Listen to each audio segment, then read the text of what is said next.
people are quick to judge that these rookies are supposed to hit the ground running, right? All of a sudden, oh, why aren't you playing well? What's going on? Are you tired? You've never played for 6-7 months? Well, yeah, college, you're doing it. NFL is a different beast. And, for a lot of those guys we brought up in the past, whether it's been Kyle Hamilton was mocked considerably in Baltimore, and it took time for him to physically get used to the game and mentally. And he's a pretty damn good player now, but it took time for that adjustment. But Ryan, the truth is, man, like the NFL, they just not developing players anymore. They're just not, and that's the truth. And I don't know when teams started to go away from that. And I'm talking about from mainly the quarterback position. Like, hey, okay, yeah, you draft a guy high, we can get him involved, but we shouldn't turn directly to him for the reasons you just said. Like, you're going to hit a rookie wall. I don't care who you are. You could be the best player in the world or the worst player in the world. You're going to hit that wall because you got to think the rookies have they more so than anybody, they have no break, right? You go from college, you go straight to working out for the combine right away. There is no break. And so you go from the combine to your pro day. Before you know it, you're right in rookie minicamp.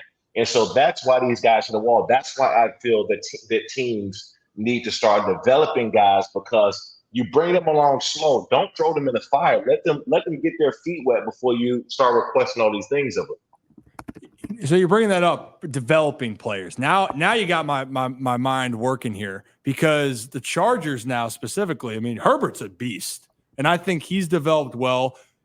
Could he develop more? Yes. Jim Harbaugh's had the track record, yes, of developing. And you hope then, if you're talking about young players, it's no secret, the wide receiver room, they didn't go out and get a lot of guys. They drafted a guy, right? But do you feel confident then, like Jim Harbaugh can help Herbert take that kind of next step, and then guys like maybe Johnson can pick it up? Or is that case by case? Because Jim, people can say what they want about stuff with, I'm interested. I agree with you. I think that it's the same way that people talk about in other sports with development's different than it was. But I guess what I'm saying is, do you feel confident then that Jim Harbaugh is going to get the best out of Herbert and some of the other guys?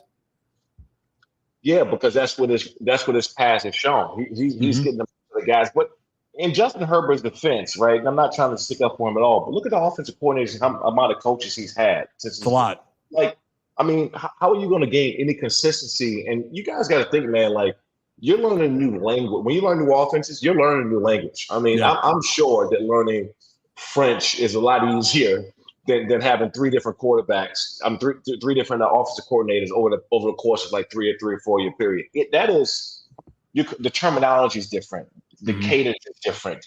The timing is different. And then the wording, right? And so you look at all those things, man, and for Justin Herbert even have the seasons that he had so far has been immaculate. But two, man, Jim Harbaugh he's a great coach, but he's also like a motivator too, man. It's not like he's coming to chop you down, and it's almost like Russell Wilson left Pete Carroll. There's nothing wrong with Russell Wilson. I think he can still play. The problem is he left Pete Carroll. He left this guy that was a whisperer, right? A quarterback whisperer, inspirational, motivational. You could do it. You could figure it out. Let's go type of coach. And that's important. And that's what Jim Harbaugh brings. And he has this tough nose kind of thing about him where, when's the last time we've seen a strength and conditioning coach at a press conference? Like, we haven't. It just happened. And so he's kind of he's breathing new life in the guys. He's not talking Super Bowl. He's not talking championship. I don't even think he started talking about game one just yet. It's like, man, let's get our asses in the gym. Let's build this thing up. Let's get the most out of today. And when you have that attitude, and I'm like that too, man. I'm not a planner of 5 years. Like, hey, I'm gonna go kick today's ass, and I worry about tomorrow. And so he has that same type of mentality, and that's the true reason for his quick turnarounds. I love that, and especially for the Chargers, hasn't it always been expectations the last few years? They're supposed to unseat the Chiefs. They're supposed to win these games. Herbert's supposed to lead them to the prom. Kellen Moore is going to have this offense doing things it's never done before. But at the end of the day, it was everything that was supposed to happen, not what you got to do right now. And that is, I got to go to work, I got to wake up, and I got to do it over and over and over again. I think, Rock, you had then a specific question about kind of in the philosophy that's going on now with the Chargers. Yeah, Shawne, Thanks for joining the show again, man. You talked about the offensive coordinator carousel for Justin Herbert over the course of his career. There's one thing I know about Ravens fans. It is that they are going to let you know how they feel about Greg Roman, and they are not going to hold back. For you, a guy that's worn the Charger blue, who has played for this franchise, what are your honest thoughts and any opinions you might have on the hire there? I like it a lot, and I know that that the Ravens feel differently about a Greg Roman, but I'm gonna tell you why this works. And there's nothing against Lamar Jackson at all, right? Mm-hmm.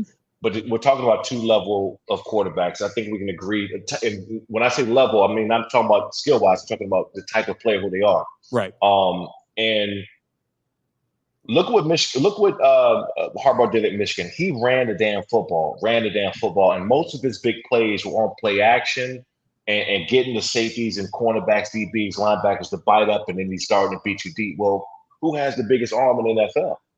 Right. So this all makes perfect sense. If you're gashing everybody with the running, and this is why I love this the most. We all know how pass happy, quarterback friendly the league has gotten now.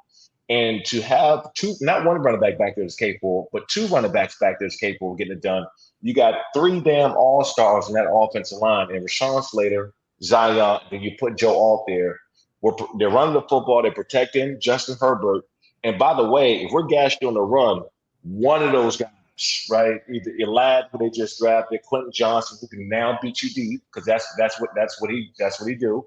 He goes deep. They got the new tight end that came in from the Panthers. So if you look at what they're doing, they're establishing an identity. They're telling you what they're going to do. They're sending a message. Oh, by the way, that once we start gashing on the run, we're going to beat you deep.